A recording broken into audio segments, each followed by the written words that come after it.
Saudaraku sekalian yang kekasih,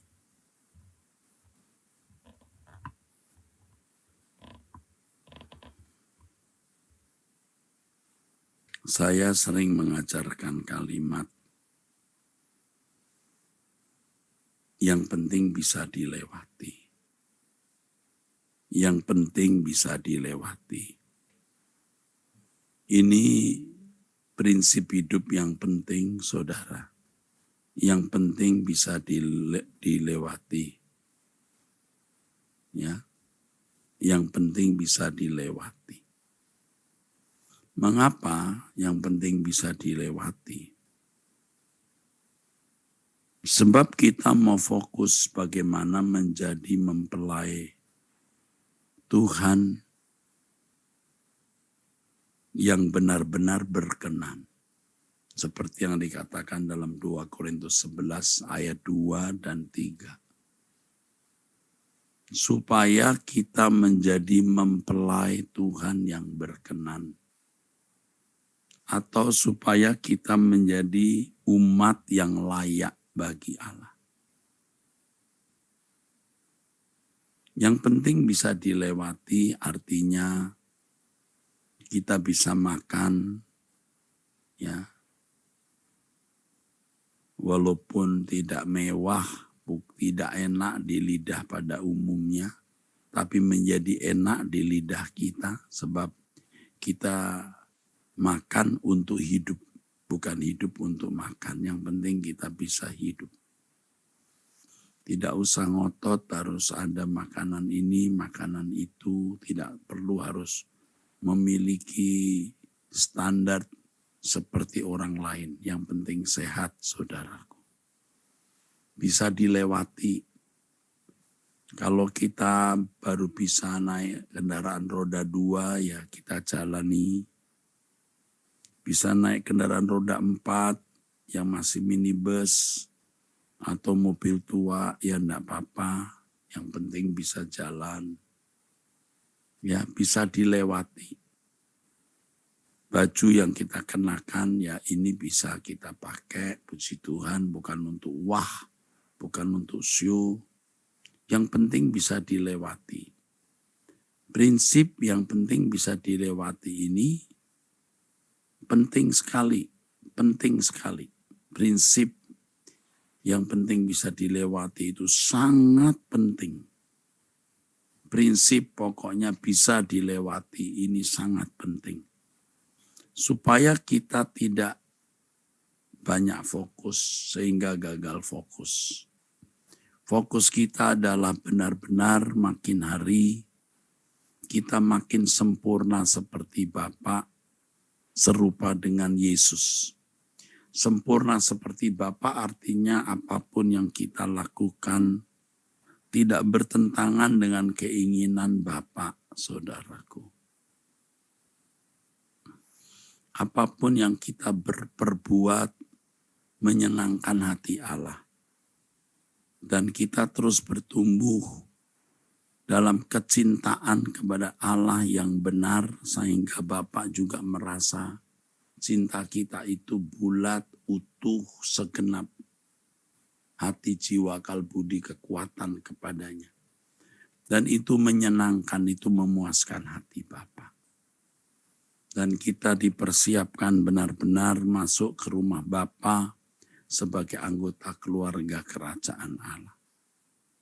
Orang-orang yang memiliki gerak hidup seperti ini sekarang hampir tidak ada. Hampir tidak ada. Benar-benar hampir tidak ada. Pada umumnya orang fokus kepada banyak hal. Terutama pada pemenuhan kebutuhan jasmani, ya, menjadi serakah, gila hormat. Lalu kalau tidak gila hormat ya senang dihormati walaupun tidak gila-gila banget tapi ya fokusnya kehormatan, saudara. Lalu merasa puas kalau hartanya bertambah banyak. Tidak salah ya punya harta yang makin bertambah, saudara. Tetapi itu tidak boleh menjadi satu target yang kemudian kita harap menyenangkan kita.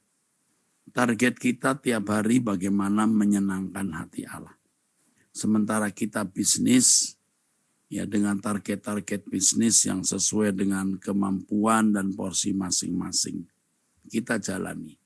Tetapi semua kegiatan hidup yang kita lakukan itu semata-mata hanya untuk menjadi sarana atau media kita menyenangkan hati Allah, kita belajar hidup dalam sekolah kehidupan agar kita layak menjadi anggota keluarga kerajaan surga. Apapun yang terjadi dalam hidup kita, yang sudah terjadi, sedang terjadi, akan terjadi, merupakan proses kehidupan yang Allah izinkan kita alami, supaya kita bisa menjadi keluarga kerajaan Allah, layak menjadi umat bagi Dia, layak menjadi umat bagi Allah, layak menjadi anggota keluarga kerajaan Allah, layak menjadi mempelai Kristus.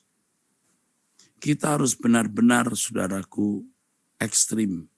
Dan ini seperti orang tidak waras, karena sedikit sekali, hampir tidak ada orang yang benar-benar fokus untuk hal ini, maka kita seperti orang tidak waras. Saya kadang-kadang juga melihat diri saya kok seperti tidak waras. Ya, aku nyari apa ya kok begini, yang lain tidak kok, atau kebanyakan orang tidak kok. Bagaimana dari waktu ke waktu kita benar-benar makin menyenangkan hati Allah.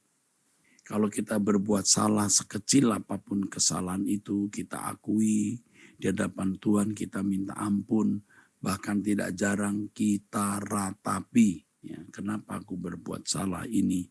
Kenapa aku melukai hati Bapa di surga? Dan itu menjadi keasikan kita, kesibukan kita setiap hari, dan kita menjadi asyik. Dan itu sebenarnya seimbang dengan kemuliaan yang kita akan peroleh nanti. Jadi kekristenan itu bukan bagian hidup kita. Kekristenan itu seluruh kehidupan kita. Jangan kita pikir kekristenan itu bagian hidup kita, yang lain kita memiliki kesibukan.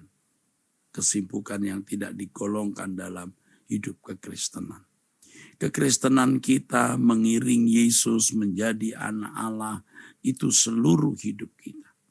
Sehingga semua kegiatan yang kita lakukan itu sebagai ruangan, media, sarana kita belajar bagaimana menjadi anak-anak Allah yang berkenan. Kita tidak akan bisa menjadi anak Allah yang berkenan kalau kita hanya tidur, kita hanya semedi di gua atau di ruang tertutup. Tidak cukup kita menjadi anak Allah yang berkenan hanya berdoa di dalam ruang doa dari pagi sampai sore. Bukan begitu. Kita hidup di tengah-tengah masyarakat dengan 1001 masalah dan kesibukan yang harus kita jalani. Saudaraku sekalian, tidak masalah. Puji Tuhan, tidak masalah sama sekali, saudaraku.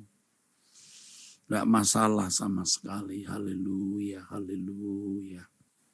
Ayo kita menjadi sungguh-sungguh ekstrim. Saya bukan orang yang sudah sempurna, saudara. Saya juga terus sering frustasi, kok aku tidak kunjung ya sempurna seperti Bapak.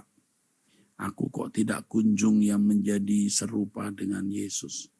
Itu juga menjadi kedukaan hati saya, dan itu membuat saya kadang-kadang benar-benar frustasi, saudara. Tapi saya tidak berhenti dalam kefrustasian. Saya mau bangkit lagi, mengulang lagi, try and try, mengulang lagi dan mengulang lagi, saudara. Sehingga hari demi hari tetap ada perubahan. Saya mengajak kita semua, saudara, untuk berubah. Dunia kita satu-satunya hanya Tuhan. Kita hidup hanya persiapan masuk langit baru, bumi baru, kerajaan surga. Kita harus serius berkemas-kemas, ya. Jangan terikat dengan dunia, dengan hobi, dengan kesenangan-kesenangan, dengan koleksi-koleksi barang apa, tidak perlu lagi. Kalau dulu kita punya koleksi ini, koleksi itu, sekarang kita tidak perlu koleksi-koleksi barang apa gitu, saudaraku. Ya, kita punya koleksi ini, koleksi itu, tiba-tiba perang dunia, habis semua juga, saudara. Kalau tidak perang dunia, kita meninggal dunia, mati, kebakaran, huru-hara, juga lenyap semua, saudara. Lenyap semua. Tidak ada artinya, aduh, tidak ada artinya. Dunia ini tragis. Ayo ingat apa yang sering saya katakan, hidup ini tragis. Maka saya harap saudara-saudara sungguh-sungguh bersama dengan saya hanya mencari Tuhan saja. Mencari Tuhan saja. Saudara, kita masih 1 minggu puasa. Ini hari apa ini? Hari Jumat ya. Jumat. Oke, kita akan 7 hari ke depan. Aduh, luar biasa, ini sudah hari ke-33. Angkat tanganmu. Tuhan lindungi saudara, Tuhan berkati saudara. Bapa memberkati saudara dalam nama Yesus Kristus. Amin.